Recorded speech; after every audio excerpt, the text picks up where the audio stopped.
बिल्कुल सादगी के साथ 1.5 कमरे के मकान से वडनगर से निकलकर उनका बेटा अगर गांधीनगर आता है, राज्य के सूचना विभाग में काम करता है, उसी राज्य की जहां जिस सरकार में उनका बड़ा भाई मुख्यमंत्री है, वहां के सूचना विभाग में एक छोटे से पद पे काम करता है, वहां भी 2 कमरे का छोटा सा सरकारी फ्लैट गांधीनगर में है, वहां हीराबा वहाँ रहने आती हैं। अगर हीराबा वहाँ रहने आती हैं, लेकिन वहाँ बेटा वहाँ से निकलकर प्रधानमंत्री बन जाता है, लेकिन वहाँ हीराबा रहने नहीं आती। प्रधानमंत्री की राजनीति का एक बहुत बड़ा हिस्सा रहा है अपने परिवार को दूर रखना, कि परिवारवाद को राजनीति से दूर रखो, तभी नए चेहरे उभर कर सामने आएंगे, रिपीटेशन राजनीति में नहीं होगा। यही परिवारवाद की राजनीति की क्या कारण वो कांग्रेस की भी खिलाफत करते हैं। प्रधानमंत्री ने अपनी पार्टी में भी काफ़ी कोशिश की है परिवारवाद दूर रहे, तो ये परिवारवाद से दूर रखा है अपने परिवार को। शायद उनके भाइयों का नाम भी देश की जनता नहीं जानती होगी, अगर जो सक्रिय अखबार न पढ़े और टीवी न देखे। तो जनक परिवार भाइयों का नाम तक, भाई भी बड़े लो प्रोफाइल रहे हैं। प्रधानमंत्री नरेंद्र मोदी की लगता है इच्छा थी कि परिवार दूर रहे, लेकिन जनक उनके भाइयों ने भी लगता है कि काफी लो प्रोफाइल रख के उनकी इच्छा पूरी भी की है। ये मां की सीख है।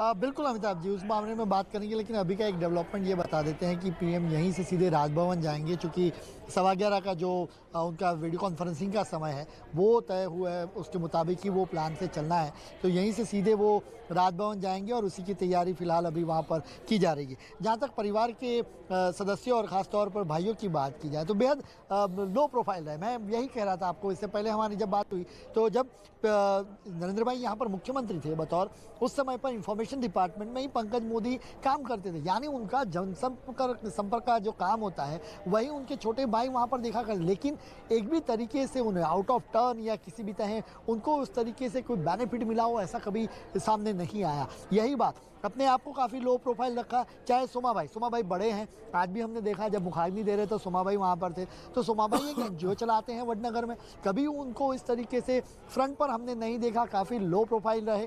प्रहलाद मोदी वो भी राशन और बाकी चीज़ों को लेकर, केरोसिन और बाकी सारी चीज़ें हैं तिल की, वो बिकवाली का काम करते हैं, लेकिन वो भी कुछ विवादों में बीच में रहे, लेकिन कभी उन्होंने परिवार के सामने उस बात को और खासकर पीएम मोदी की इमेज को कोई डेंट हो, ऐसा कभी कुछ तरीके से काम नहीं हुए। तो यही दिखा रहा है कि पीएम मोदी का जो कद बढ़ा उसमें परिवार का योगदान रहा। कभी उन्होंने एक इस तरीके के हमारे भाई हैं वो प्रधानमंत्री हैं, ऐसा उन्होंने कभी इसी का कोई फायदा लिया हो, ऐसा कोई भी घटना आज के तक इतिहास में कभी कोई सामने नहीं आई, या चाहे मुख्यमंत्री के तौर पर यहाँ पर वो रहे हों। तो ये सारी चीज़ें हैं कि परिवार ने भी दी। और दूसरी बात, हमेशा डिस्टेंस रखा। यहाँ पर वो आते थे मिलने अपनी माँ को। आप देखिए आज क्यों उनकी निजी तौर पर एक बड़ी क्षति है, हालांकि माँ को खोना किसी भी उम्र में ज़िंदगी को खाली कर देता है, लेकिन आज भी मतलब वो माँ को जब उन्होंने खोया है, निजी तौर पर क्षति है, लेकिन परिवार के सदस्यों के साथ वो उन्होंने एक डिस्टेंस बना के रखी थी शुरू से, जब से उन्होंने परिवार छोड़ा।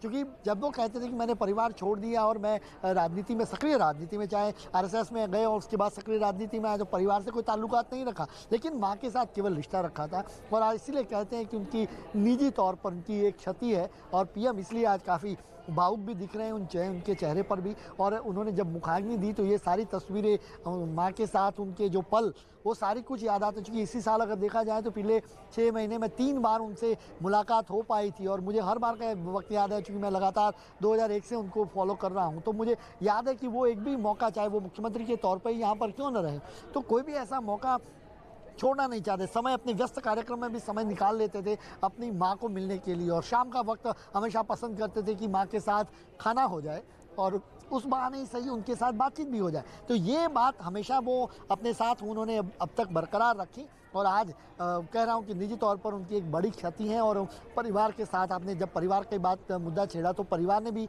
वो काफ़ी लो प्रोफाइल रहे, और पीएम मोदी के व्यक्तित्व को कोई हानि या नुकसान पहुँचे, इस तरीके का कोई काम उनके भाइयों की ओर से या के परिवार के सदस्यों की ओर से कभी इस बारे में नहीं किया गया। अमिताभ जी। जरा बिल्कुल, ये परिवार कभी आड़े नहीं आया, न उनकी राजनीति के आड़े आया है, न उनके कर्तव्य पथ के आड़े आया है। और जहाँ तक प्रधानमंत्री की कार्यशैली का सवाल है, कभी जनता की परेशानियों को हमेशा ध्यान में रखते हैं। सहयोगी बताते भी हैं कि अगर बीजेपी कार्यालय भी जाना होता है तो वो चाहते हैं कि ट्रैफिक डिस्टर्ब ना हो, अगर उनको एयरपोर्ट भी जाना होता है तो वो चाहते हैं कि उनके लिए ट्रैफिक न रोका जाए। लेकिन लेकिन यहाँ आज हम लोग बात माँ की कर रहे हैं। माँ की का जो नुकसान होता है वो अपूर्णीय क्षति होती है जनक, लेकिन माँ का चला जाना, माँ से मिली सीख का आगे बढ़ाना, प्रधानमंत्री 1 घंटे के अंदर अपने काम पे लगने वाले राष्ट्र निर्माण के, फिर से परियोजनाओं का उद्घाटन, देश को समर्पित करने का काम, कितना द्वंद्व चलता है, कितनी मुश्किल होती है एक एक एक एक एक, एक चेहरे से निकल कर दूसरे चेहरे में घुस पाना, खासकर जब माँ का नुकसान हुआ हो। एक द्वंद्व चलता है विचारों में अमिताभ जी। आप देखिए अभी सवा घंटे जितने का वक्त है, 11:15 बजे वो वीसी में वहाँ पर मौजूद होंगे और अभी 9:45 बजे वो अभी अपने माँ को जो मुखाग्नि दी है वहाँ पर उनके साथ है, जहाँ पर एक तरफ पार्थिव शरीर पंचमहाभूतों में विलीन वहाँ पर हो रहा है और वहाँ पर वो मौजूद है और 1 घंटे बाद उनकी भूमिका आप प्रधानमंत्री के तौर पर दूसरी जगह पर देखेंगे। तो ये दिमाग में भी एक द्वंद्व रहता है और उसमें मुश्किल होता है इन चीज़ों को आप कैरी फॉरवर्ड कर पाएँ या उन चीज़ों को आप संजोग एक साथ ले पाए, ट्रैक पर ले पाए, ये बहुत मुश्किल होता है। लेकिन यही बखूबी है उनकी। उन्होंने आज परिवार ने भी आज जो संदेश भेजा वो क्या भेजा कि उन्होंने यही कहा कि आप माँ की ये इस जो आपूर्ति उनकी जो क्षति हुई है परिवार को, उसके साथ आपका जो दुख है, हमारा जो दुख है उसके साथ आप खड़े रहें, उसके लिए हम आभारी हैं। आप विचारों में रखिएगा माँ को, आप काम अपना चालू रखिए, काम मत रोकिएगा और यही बड़ी एक कहें कि उनको श्रद्धांजलि होगी। ये एक बड़ा विचार है और इस तरीके का, इसलिए पीएम भी अपना काम नहीं रोक रहे हैं। सुबह ही जब प्रधानमंत्री कार्यालय से संदेश आया कि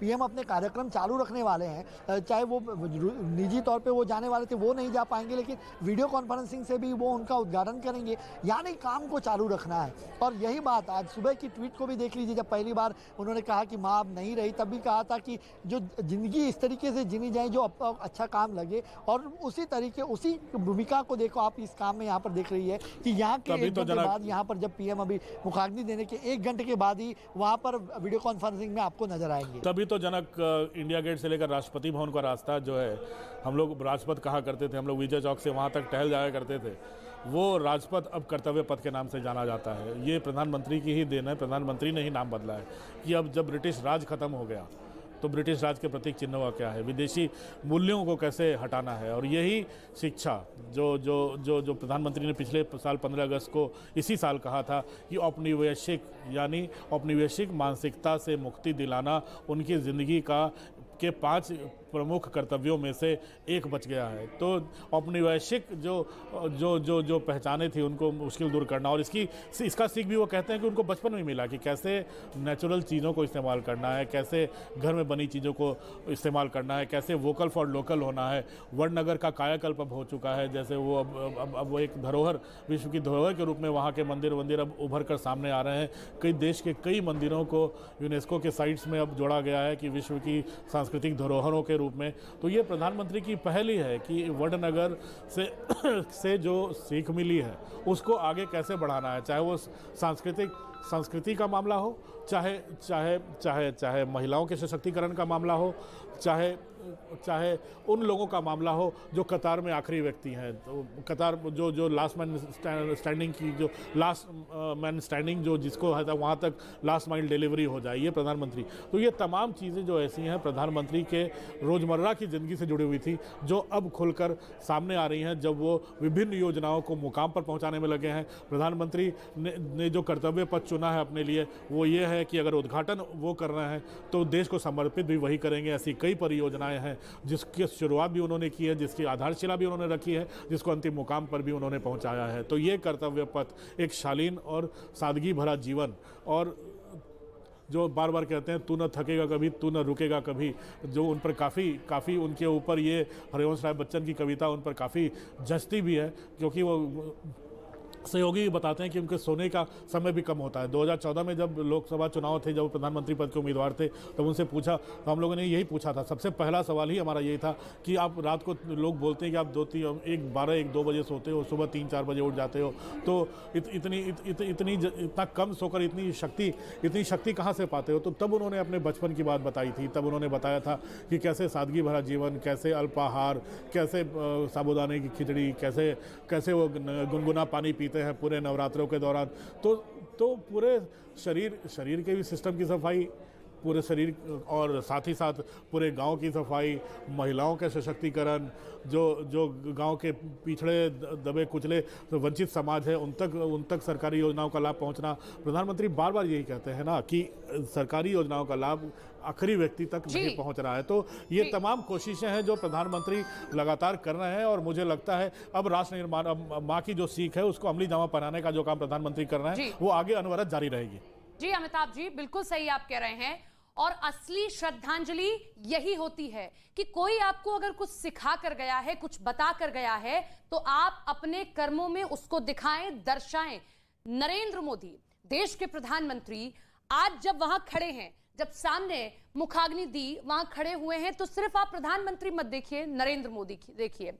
वो नरेंद्र मोदी जो एक बेटे भी हैं, जो एक प्रधानमंत्री भी हैं, उनके लिए कितनी बड़ी ये क्षति है कि आप देखिए एक ऐसा शून्य हुआ है जिसे कोई नहीं भर पाएगा शालिनी, एक बेटे के तौर पर भी। क्योंकि अब जन्मदिन पर कोई नहीं होगा जो 100 का नोट पकड़ाएगा, अब जन्मदिन पर कोई नहीं होगा जो मिठाई खिलाएगा, या किसी भी जीत के बाद वो वहां नहीं जा पाएंगे, या जाएंगे तो वो जो एक तस्वीर सामने आती है, हम लोग भी देखते हैं, वो नहीं होगी। ये 5 तस्वीरें आपके सामने हैं। पहली तस्वीर मुखाग्नि दी, वहां खड़े हुए हैं प्रधानमंत्री नरेंद्र मोदी। दूसरी तस्वीर सभी बेटों ने जो है मुखाग्नि दी है, वहां पर मौजूद रहे, जो सनातन धर्म की परंपरा है। 3 तस्वीरें आपके सामने, मां को कंधा दिया है, आखिरी विदाई दी है। तो ये अलग अलग तस्वीरें आज की आपको हम इस वक्त दिखा रहे हैं और इन तस्वीरों के जरिए अब जो संदेश है, और प्रधानमंत्री नरेंद्र मोदी आगे भी जो कर्तव्य पथ पर बढ़ रहे हैं, वो हर बेटे के लिए संदेश है कि माँ बाप का जो वचन होता है, जो सीख होती है, जो बातें होती हैं, उन्हें कभी भी भुलाना नहीं होता है। आप जीवन के किसी भी क्षण में हो, किसी भी जगह पर हो, लेकिन उसी पथ पर आगे बढ़ते चले जाना होता है। जैसे प्रधानमंत्री नरेंद्र मोदी हीराबाग की जो सीख है उसे लेकर अब आगे भी बढ़ते दिखाई दिए। ये पूरा जो अंतिम संस्कार का वक्त रहा है, उसमें परिवार के लोग ही, जो घनिष्ठ लोग थे, वही यहाँ पर मौजूद थे। जनक हमारे साथ जुड़े हुए, और जैसा जनक आप इसके पहले बता भी रहे थे कि बड़ी संख्या में लोग इकट्ठा होना चाहते थे, अंतिम दर्शन करना चाहते थे हीराबाग के, लेकिन जो पारिवारिक लोग थे, खास लोग थे, घर के लोग थे, वही इसमें सम्मिलित हुए, शामिल हुए और भव्यता से इसे दूर रखा गया। अमिताभ जी, आपके पास आ रहे हैं। बिल्कुल, हम लोग सुबह से यही बात कर रहे हैं कि इस पूरे के पूरे प्रकरण में आज जो माता का अंतिम संस्कार हुआ है, इस पूरे के पूरे अगर देखा जाए प्रधानमंत्री का जाना, इसमें 2-3 चीज़ें साफ उभर कर आई है। एक, माँ की क्षति अपूर्णीय होती है, ये प्रधानमंत्री जानते हैं, पूरा देश जानता है, प्रधानमंत्री का परिवार जानता है। लेकिन प्रधानमंत्री एक शांति से दिल्ली से निकलते एक मध्यवर्गीय परिवार के व्यक्ति की तरह घर जाते हैं, माँ के चरणों में आखिरी प्रणाम करते हैं, फिर वहाँ से शव वाहन में उनको लेकर सीधे पहुँचते हैं शवदाह गृह, वहाँ पर मुखाग्नि देते हैं प्रधानमंत्री। यहाँ पर 2 चीज़ें साफ हो जाती हैं। पहला, जनता को कोई तकलीफ नहीं देना, जो गुजरात अहमदाबाद की जनता सड़क पर निकलने वाली थी। दूसरा, एक जाकर कोई इसमें तामझाम नहीं करना कि प्रधानमंत्री की मां नहीं रही, या जो सुरक्षा के तामझाम, सुरक्षा के प्रोटोकॉल, कोई भीड़ भाड़ नहीं जुटाना, एक शांति से सादगी भरे माहौल में मां को लेकर शवदाह जाना। और तीसरा, मां का आशीर्वाद लेकर उनको मुखाग्नि देना। तो ये तमाम चीज़ें दिखाती हैं कि एक जो माँ से जो सीख मिली थी, उनको माँ को अंतिम प्रणाम देते देते भी प्रधानमंत्री उस सीखों पर अमल करने में लगे हैं। और उनका परिवार जब ये संदेश देता है कि श्रद्धांजलि अपने दिलों में दीजिए और अपना कामकाज जारी रखिए, पूरे देश से जो अपील की है, ये भी बहुत बड़ा संदेश है कि राष्ट्र हित या अपना काम जो है वो सर्वोपरि है, आप उसमें लग जाएं। माँ का नुकसान अपूर्णीय होता है, लेकिन कम से कम आप इस बात का ध्यान रखें कि आपका काम न रुके। अमिताभ जी, भारतीय जब भी कोई अपना चला जाता है, तो अमिताभ जी हम जैसे बात करते हैं ना कि बड़ी अच्छी विदाई थी, अंतिम क्षणों तक शख्स काम कर रहा था, अपने बलबूते काम कर रहा था, तो हीराबाग का जाना भी लगभग वैसा ही है। और इसके साथ ही अमिताभ जी ये भी, क्योंकि देखिए परसों तबीयत खराब हुई थी हीराबाग की और प्रधानमंत्री नरेंद्र मोदी उनसे मिलने पहुंचे थे, तो आखिरी वक्त में भी प्रधानमंत्री की हीराबाग से बात हुई, वो उनसे मिल पाए। और यही चीजें अमूमन अगर एक आम आदमी भी होता है तो वो कहता है ना कि आखिरी वक्त में भी माँ से जाकर के मैंने मिल लिया, उसका आशीर्वाद ले लिया, और बड़े अच्छे ढंग से काम करते हुए चलते पैरुक जिसे जाना कहते हैं अमिताभ जी, लगभग वैसी ही विदाई है। बिल्कुल बिल्कुल, एक स्वस्थ जीवन और एक सादगी भरा जीवन, बेटे को प्रधानमंत्री के मुकाम तक पहुंचना देखना, ये किसी भी मां के लिए एक बहुत बड़े गर्व की बात होती है और हीराबा के लिए भी रही है। लेकिन सबसे बड़ी उनके लिए गर्व की बात ये रही होगी, जो उनकी आत्मा को भी हमेशा शांति देगी, कि ये उनका बेटा उनके बताए मार्ग पर लगातार चलता आ रहा है। ये बहुत बड़ी बात है। ये अपूर्णीय अतुलनीय क्षति है, लेकिन प्रधानमंत्री ने इस बात को दिल पर लिया है और प्रधानमंत्री ने ये भी संदेश दे दिया है कि ये काम वो करते रहेंगे। हीराबा से पिछले 3 महीनों में 2-3 बार, अगर 3 बार मुलाकात हो गई है, तो प्रधानमंत्री को ये भी नहीं गम नहीं रहेगा कि माँ की से मुलाकात नहीं हुई। पर जब भी उनकी परसों तबीयत बिगड़ी थी, तब भी प्रधानमंत्री 2 दिन पहले सीधे अहमदाबाद पहुंच गए थे, अस्पताल में जाकर उनकी कुशल क्षेम पूछी थी। आज वो सुबह उनके मौत की खबर मिली तो सीधे उनके पार्थिव शरीर के साथ पहुंचे हैं, अपने परिवार के साथ हैं। यानी परिवार को भी ताकत मिली है प्रधानमंत्री के पहुंचने से। और दूसरी जो सबसे बड़ी बात है कि हीराबा को भी शांति मिली होगी, उनकी आत्मा को भी शांति मिली होगी। जो बचपन से सीख उन्होंने प्रधानमंत्री जो नरेंद्र मोदी को दी थी, वो प्रधानमंत्री मोदी आगे बढ़ा रहे हैं। ठीक बात है, बिल्कुल। और यही हमने उनके काम में, उनके कर्म में, उनके कर्तव्य में देखा भी है। आप महिला वोटर का जिक्र कर रहे थे अमिताभ जी, बिल्कुल ठीक बात है। अगर हम जो नरेंद्र मोदी पर जो फिल्म बनाई गई या उन पर जो डॉक्यूमेंट्री बनाई गई है या जो किताब लिखी गई है, उसमें भी देखते हैं तो देखते हैं कि किस तरीके से प्रधानमंत्री नरेंद्र मोदी की माता जी उन मुश्किलों वक्त में भी दवाइयां अपने आसपास के लोगों को उपलब्ध कराती रहती थी।